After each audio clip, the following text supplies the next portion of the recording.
என்னங்க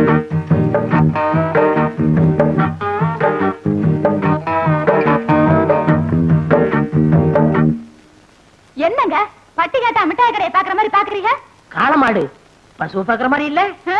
சரி சரி, டெய்லர் இல்லையா? ஏன் எங்களை பார்த்தா தைக்கிறவனா தெரியலையா? அப்ப நீங்க ஜாக்கெட்டுக்கெல்லாம் அளவு எடுப்பீங்களா? நான் பட்டணத்துல பெரிய பெரிய கடையெல்லாம் வேலை பார்த்திருக்கேன். அதை விட்டு என்னத்துக்கு கிராமத்துக்கு வந்தீங்க? இந்த டெய்லர் கடை படுத்து போச்சு, நீ வந்து உஸ்புடுன்னு சொன்னாரு, அதான் உஸ்பு வந்திருக்கேன். அப்ப நீங்க புதுவிதமா ஜாக்கெட் தப்பீங்களா? ஆமா, நீங்க எல்லாம் ஜாக்கெட் கொக்கி தானே வச்சிருக்கீங்க, நான் ஜிப்பே வச்சு தப்பேன், கலட்டுறதுக்கு சிரமமே இருக்காது. எனக்கு ஜன்னல் வச்சு தைச்சு தருவீங்களா? ஜன்னல் என்ன, பெரிய கதவே வச்சு தச்சு கொடுப்பேன், காத்தோட்டமா இருக்கும். இப்படி உட்காருமா.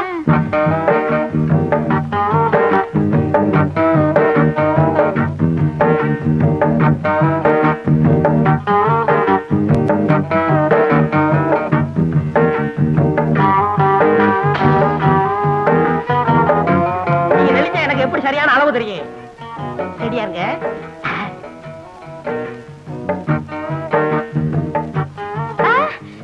அங்க பாருங்க, ஒருத்தன் நம்மளையே முறைச்சு முறைச்சு பாக்குறான். கொஞ்சம் இரு, என் முதுகு மீறி எவன் உன்னை பார்க்க முடியும்னு பாக்குறேன். நீ மட்டும் சொல்லு, அவன் கைய கால உடைக்கட்டுமா? வேணாம். ஆமா, இதுக்கு முன்னாடி நான் உங்களை எங்கேயோ பாத்துருக்கேன். பண்ணையார் பழனியாண்டி செருவு மகன், ஆச மகன், அரும மகன், வடக்கு விநாயகா. பண்ணையார் மகனா நீங்க? பார்த்தா தெரியாது. ஆமா, நானும் உன்னை எங்கேயோ பாத்துருக்கனே. வட்டி கடை சேட்ட மக சக்கு. அதுதான் பார்த்த உடனே பக்குன்னு பத்திக்கிருச்சு. ரெண்டுமே பெரிய இடம் தான். அப்ப நான் வரேன். எப்போ வருவ? நாளைக்கு வரேன். அடுத்த தடவை வரும்போது பாவாடை துணி கொண்டு வரியா? சீப்பாங்க, ஆசைய பாரு. அப்ப நான் வரேன்.